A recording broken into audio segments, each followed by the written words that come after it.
জানো তো, সবাই বলে সংসার জীবনে দুঃখ, কষ্ট, ঝামেলা, অশান্তি সব কিছু আসে, তবে যে চুপচাপ সব কিছু ধৈর্যের সঙ্গে সহ্য করে একদিন নাকি সেই সব থেকে ভালো থাকে, তারই নাকি সবচেয়ে ভালো হয়। তবে এটা কি সত্যি যে যার জীবনে যতই ঝড় ঝাপটা আসুক, ধৈর্য ধরে সে মুখ বুজে সব সহ্য করবে? সবাই কি সমান হয়? সবাই তো সমান হয় না। আর এটাও কিন্তু আমরা শুনেছি, সংসার জীবনে যে যত যন্ত্রণা, যত যাতনা সহ্য করে তাকে কিন্তু দিন শেষে তত বেশি কষ্ট পেতে হয়। আমরা সবাই তো জানি গো যে সহ্যের একটা গুণ অবশ্যই আছে, তবে বর্তমান সমাজ পাল্টেছে, মানুষের চিন্তা ভাবনা বদলে গেছে। এখন আর কেউই চুপচাপ কোনো কিছুই সহ্য করে না। কিছুদিন সে হয়তো চুপচাপ সংসারের অশান্তি সহ্য করে, তবে একটা সময় গিয়ে তার কিন্তু ধৈর্যের বাঁধ ভাঙে। যাই হোক, অনেক গল্প, অনেক কথা হবে তোমাদের সঙ্গে। তার আগে চলো নিজের পরিচয়টা দিয়ে নিই। নমস্কার, কেমন আছো সবাই? আশা করছি সবাই ভালো আছো, আর আমরাও বেশ ভালো আছি। আমি রিমি।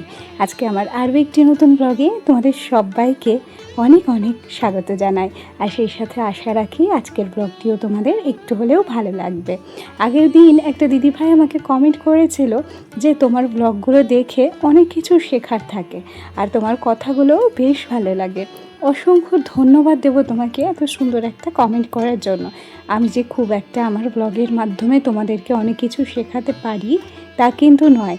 আমার বাস্তব জীবনটা ঠিক যেমন, সেই বাস্তব জীবনটাই তোমাদের সঙ্গে আমি শেয়ার করি। সেখানে আমার যতটুকু যা রয়েছে সেই নিয়েই আমার সারাদিনের গল্প তোমাদের সঙ্গে শেয়ার করি। যেটা আমার সঙ্গে ঘটে সেটাই তোমাদের সঙ্গে আমি শেয়ার করি। এর ভেতরে কোনো অতিরঞ্জকতা, কোনো বাড়তি কোনো কিছু আমি অ্যাড করতে পারি না। আর তার উপরে দেখো, আমি আজকে ব্লগটা শুরু করেছি রান্নাঘর থেকে। চারিদিকটা দেখছো রান্নাঘরের অবস্থা, আমার রান্নাঘরটা কতটুকু আর কিসের মধ্যে রান্না করি, তবুও সব কিছু সামলে, সব কিছু ম্যানেজ করে আমাকে এইভাবেই আমার সংসারটাকে চালাতে হয়, সামলাতে হয়। তাতে করে আমার অনেক কষ্ট হয়, কিন্তু ধৈর্য ধরে আছি যে হ্যাঁ, একটা সময়ের পর কষ্ট করতে করতে আমারও কিন্তু সব কিছু পরিবর্তন হবে, আর হবেও, ঈশ্বরের আশীর্বাদে হবেও। তবে কি বলো তো, চাইলেই তো সব কিছু হুটহাট করে করা যায় না। যদিও বা তোমরা বলবে যে দিদিভাই তোমার বর তো চাকরি করে, তাহলে তুমি এইভাবে কেন থাকো? আসলে আমিও জানি যে আমার বর একটা ভালো চাকরি করে অবশ্য, কিন্তু আমাদের এমনও কিছু অবস্থা, এমনও কিছু পরিস্থিতি ছিল যেগুলো তোমাদের সঙ্গে শেয়ার করতে পারিনি। আর সেই পুরানো পিছানো ফেলা দিনগুলো না আমি তোমাদের সঙ্গে শেয়ার করতে চাইও না। তবে আমারও সব কিছু পরিবর্তন হবে, একটু সময় লাগবে। দেখা যাক, সব কিছুই কপালের উপর নির্ভর করে। দিন শেষে কপালে না থাকলে কোনো কিছুই হয় না। যাই হোক, ও ঘরে রান্না বসিয়ে দিয়ে নেয়, তারপর আমি এলাম হচ্ছে এ ঘরে। আজকে করেছি হচ্ছে দই দিয়ে সয়াবিন। ঘরে যেহেতু দই ছিল, আগের দিন দই কাতলা রান্না করেছিলাম, তার থেকে বেশ খানিকটা দই বেঁচে গিয়েছিল, সেটা দিয়ে আজকে সয়াবিন রান্না করেছি। আর ওদিকে বসিয়েছি হচ্ছে পটল, রান্না করেছি দই পটল। আজকে দই দিয়েই দুটো তরকারি রান্না করেছি। দই দিয়ে সয়াবিনটা আজ প্রথম রান্না করলাম, ঠিক যেমনভাবে আমরা দই চিকেন রান্না করি সেম প্রসেসে আমি কিন্তু আজকে দই সয়াবিন রান্না করেছি। আর ওদিকে দই পটলও বসিয়ে দিয়েছি। পটলগুলো কিন্তু আজকে ভারী সুন্দর ছিল, আর সেই সাথে পটলগুলো কচিও ছিল। তবে জানো, দই পটল এবং দই সয়াবিন এই দুটোই আজ আমি প্রথম রান্না করেছি। মোটামুটি সব রান্না তো ভালো হয়েছিল, আমার বর খেয়েছিল। তবে পটলটা আর একটু ভাজা করতে হতো, পটলটা একটু সেদ্ধ কম হয়েছিল। যাই হোক, ও ঘরে রান্না বসিয়ে দিয়ে তারপর এ ঘরে এসেছিলাম। এ ঘরের কাজ অর্ধ সমাপ্ত করে রেখে গিয়েছিলাম। অফ ক্যামেরায় তোমরা সবার প্রথমেই দেখেছো বিছানাটাকে আমি সুন্দর করে গুছিয়ে নিয়েছি, আর এখন হচ্ছে জামা কাপড়গুলো আমি ভাঁজ করে নিচ্ছি। আজকে সোনাকে পড়াতে এসেছে, ওর সঙ্গেই একটু কথা বলছিলাম আর হাসাহাসি করছিলাম। আমাদের এদিকে জানো তো ভীষণ গরম পড়েছে, আর এই প্রচণ্ড গরমে দুপুরবেলা ঘরে কাজ করতে যা অসুবিধে হচ্ছে তা কিন্তু আর বলতে হবে না। তোমাদের যাদের যাদের টিনের ঘর আছে তারা তো জানো যে এখন এই তপ্ত দুপুরবেলা টিনের ঘরে কতটা কষ্ট। তবে কি বলো তো, দিনের বেলার বেশিরভাগ সময়টাই না বাইরে কাজ করতে করতেই চলে যায়। ওই ঘন্টা দুয়েক মতো এই ঘরে থাকা হয়, যখন আমার সোনা হয়তো ঘুমোয় তখন ওই ঘড়ির কাঁটায় দুপুর 2টো বেজে যায়। 2টো থেকে যখন 4টে সাড়ে 4টে বাজে, তখন থেকে অল্প অল্প করে টিনের ঘর ঠান্ডা হতে শুরু করে। আর যখন একদমই রাত হয়ে যায় তখন টিনের ঘর ভীষণ ঠান্ডা হয়। আর সত্যি কথা বলি, সারাদিনে এত কাজ কর্মের পর যখন আমরা রাত্রিবেলা ঘুমোতে যাই, সেই ঘুমটা যদি শান্তির না হয় তাহলে তার থেকে অশান্তির আর কোনো কিছু হয় না।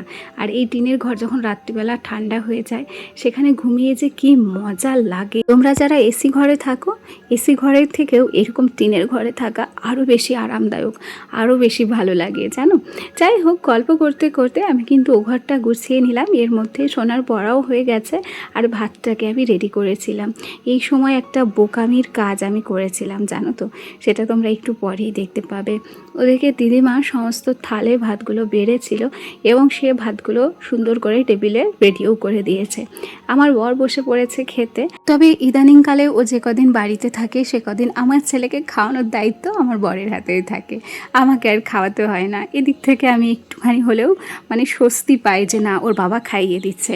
আর এখন আমি কি বোকামির কাজ করেছি দেখো, সেই গরম সয়াবিনের তরকারিটা নিয়েছিলাম অ্যালুমিনিয়ামের বাটিটাতে। আমি বুঝতেও পারিনি যে এই অ্যালুমিনিয়ামের বাটিটা এতটা গরম হয়ে যাবে, যা ছিল সহ্যের বাইরে। কোনো রকমভাবে বাটিটা টেবিলে নামিয়ে তারপর নামিয়ে জল দিয়ে হাত ধুয়েছি, তবে হাতটা ভীষণ জ্বালা পোড়া করছিল। আর ওদিকে আমার বর তো বকাবকিই করছিল। আমার বর বলেছিল যে এতদিন বিয়ে হয়ে গেছে, একটা বাচ্চার মা হয়ে গেছো, এখনও পর্যন্ত তোমার ধারণা হয়েছিল না যে ওই বাটিটা গরম হয়ে যেতে পারে, ওই বাটিটায় হাত পুড়ে যেতে পারে, কিংবা ওই বাটির থেকে আরও কোনো বড় বিপদ হয়ে যেতে পারতো, তখন তুমি কি করতে?